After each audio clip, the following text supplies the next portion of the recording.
जराए जो कि international independent जराए हैं, जो इस वक्त वो दे रहे हैं, तेल अवीव में और दूसरे शहरों में इंतहाई पैनिक के हालात हैं। बहुत स्ट्रॉन्ग इतलात हैं कि 3 F-35 इसराइल के गिर चुके हैं। फातेह-1, गदर, खैबर शिकन, ये मिसाइल्स हैं जो ईरान इस वक्त इस्तेमाल कर रहा है। कमांड एंड कंट्रोल सेंटर्स जो हैं, जहाँ से इनको मॉनिटर भी किया जा रहा है, इन ऑपरेशंस को कंट्रोल भी किया जा रहा है, उन तमाम जगहों को ईरान ने निशाना बनाया।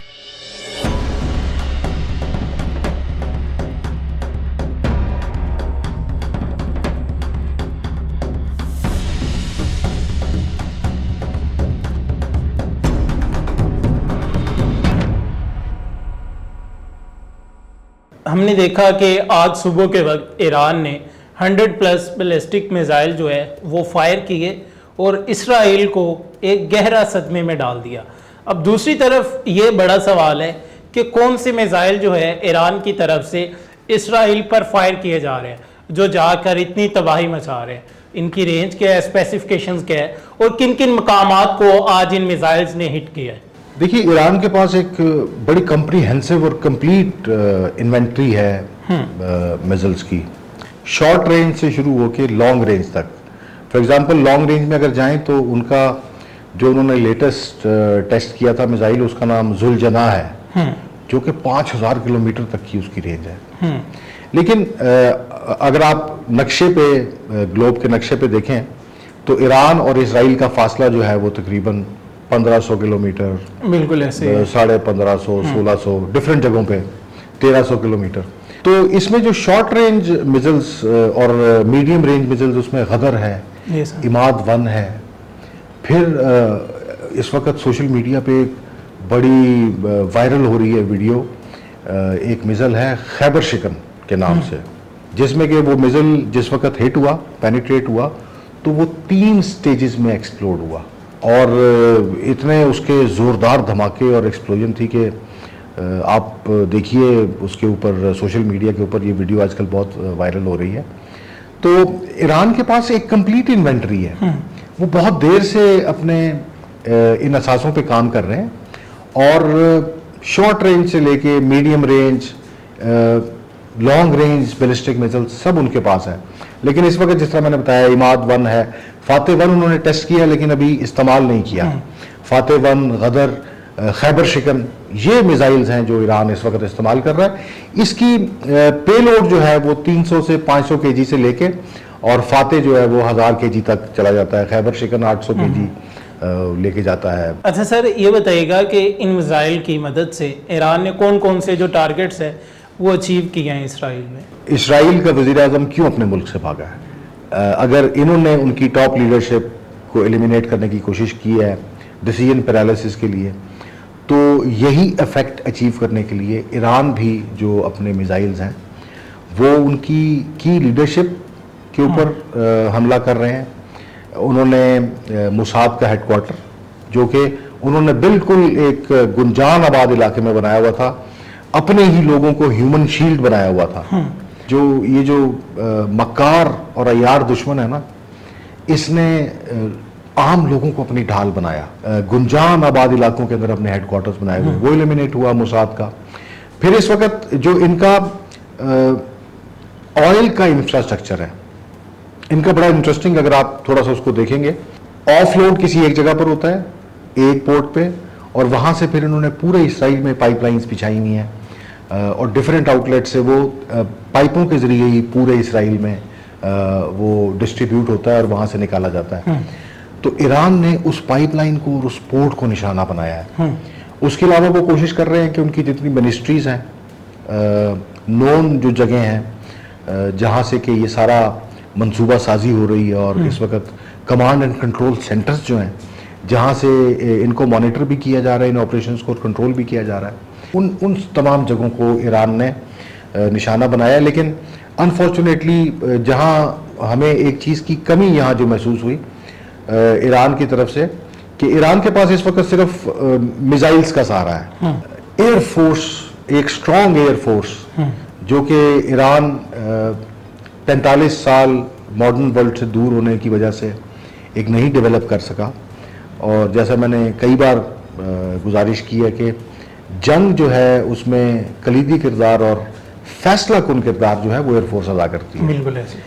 तो अनफॉर्चुनेटली ईरान के पास ये कैपेबिलिटी इस वक्त नहीं है और ईरान इस वक्त सिर्फ तकिया कर रहा है अपने मिसाइल फोर्स के ऊपर और जो ऐसे एसेट्स उसके पास हैं।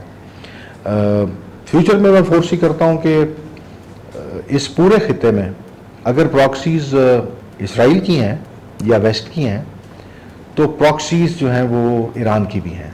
अच्छा सर, इसमें ये बताइएगा कि इसराइल में अब जो सिचुएशन है वो किस तरह की है?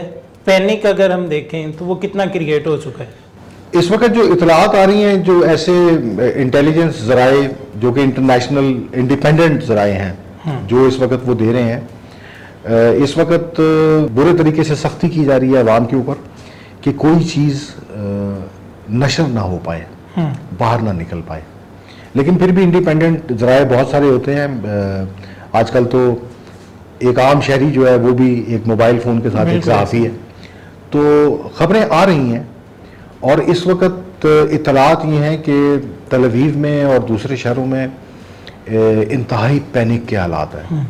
आधी से ज़्यादा आवाम तो इसराइल की पहले ही अपनी हुकूमत के ख़िलाफ़ थी गज़ा में ऑपरेशन की वजह से, और अब जिनके नुकसानात हो रहे हैं, जो मर रहे हैं, जो ज़ख्मी हो रहे हैं, जिनकी इमलाक तबाह हो गई हैं, वो भी अब इसराइली हुकूमत के ख़िलाफ़ होते जा रहे हैं।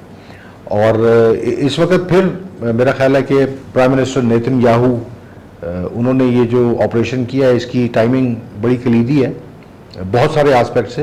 हम सब पे तो नहीं बात करेंगे, लेकिन जो आने वाले इलेक्शंस हैं जिसमें कि उनको फिर अगर एक बार हुकूमत बनानी है तो उसके लिए जो हमारे फ्रेंडली नेबर के प्राइम मिनिस्टर ने वतीरा अपनाया, शायद वही वतीरा अपनाया है मिस्टर नेतन्याहू ने वोट बैंक बढ़ाने के लिए। देखते हैं कि ये जो उनकी हरकत है उनके हक में कारगर साबित होती है या नुकसान ज़्यादा देती है। सर ये बताइएगा कि F-35 जो गिरे हैं उनकी क्या कहानी है, कैसे गिराए गए हैं? देखिए F-35 अभी तक अनकन्फर्म न्यूज़ है जी सर, क्योंकि फुटेज अभी तक नहीं कहीं से आई और ना ही कोई तस्वीरें आई हैं, खबरें आई हैं। तो अगर गिराए गए हैं तो ये तो बहरहाल एक नोन फैक्ट है। अगर गिरे हैं जो कि उन्होंने कहा है कि सारा नामी एक इजरायली पायलट जो है वो ईरान के कब्जे में है, अगर गिरे हैं तो डेफिनेटली इसका मतलब ये है कि ऐसी टेक्नोलॉजी ईरान के पास एग्जिस्ट करती है जो कि स्टेल्थ तैयारों को भी देख सकती है। इससे पहले सिर्फ एक इंस्टेंस ऐसा हुआ था इस कॉन्फ्लिक्ट से पहले, जब सीरिया में एक F-35 अमेरिका का S-400 ने गिरा दिया था। लेकिन वो एक स्टैंड अलोन था, वो उसका कोई बहुत ज़्यादा मुश्तहर भी नहीं हुआ। लेकिन उसके बाद दुनिया को इस बात का अंदाज़ा हो गया था कि स्टेल्थ टेक्नोलॉजी को भी ओवरकम किया जा सकता है विद डिफरेंट ट्वीक्स, जो भी तरीक़ेकार यूज़ करने हों। तो ईरान के पास ये टेक्निकल पावर है कि नहीं है, ये अभी तक अनाउंस्ड नहीं है। और अगर हम इस पे बात करेंगे तो शायद हम सिर्फ अंदाजे लगा सकेंगे क्योंकि कोई भी चीज़ अभी तक कंफर्म होकर सामने नहीं आई। लेकिन बहरहाल बहुत स्ट्रॉन्ग इतलात हैं कि 3 F-35 इसराइल के गिर चुके हैं और एक F-35 जो है वो अभी शायद 36 घंटे पहले इंडिया में लैंड किया है, यूके का। सर साउथ पंजाब डिजिटल को टाइम देने का बहुत शुक्रिया। आपका बहुत शुक्रिया। Air commodore retired Muzammil Jibran साहब हमारे साथ मौजूद थे। आपने तमाम तर इंफॉर्मेशन उनकी जुबानी जानी कि किस तरह मोसाद और रा के जो एजेंट थे वो नॉर्मल लोगों की तरह, नॉर्मल लोगों का जो बेस है वो धार कर ईरान में अपनी ज़िंदगी गुजार रहे थे और इसराइल को और इंडिया को फैसिलिटेट कर रहे थे और एक बड़े धमाके की, एक बड़े हमले की प्लानिंग की जा रही थी जो कि अब इसराइल की तरफ से ईरान पर किया जाता है। अभी जो करंट सिचुएशन है उससे हमने आपको आगाह किया कि इसराइल की जानिब से ईरान पर किस तरह हमला किया गया और ईरान ने जवाबी कार्रवाई में इसराइल में किन किन मुकामात को टारगेट बनाया और किन किन मुकामात को टारगेट बनाना चाह रहा है और कहां कहां पर हमले होने वाले हैं। मजीद अपडेट के लिए देखते रहिए साउथ पंजाब डिजिटल। अपने मेजबान मोहम्मद अकमल को दीजिए इजाजत, अल्लाह ने के बाद।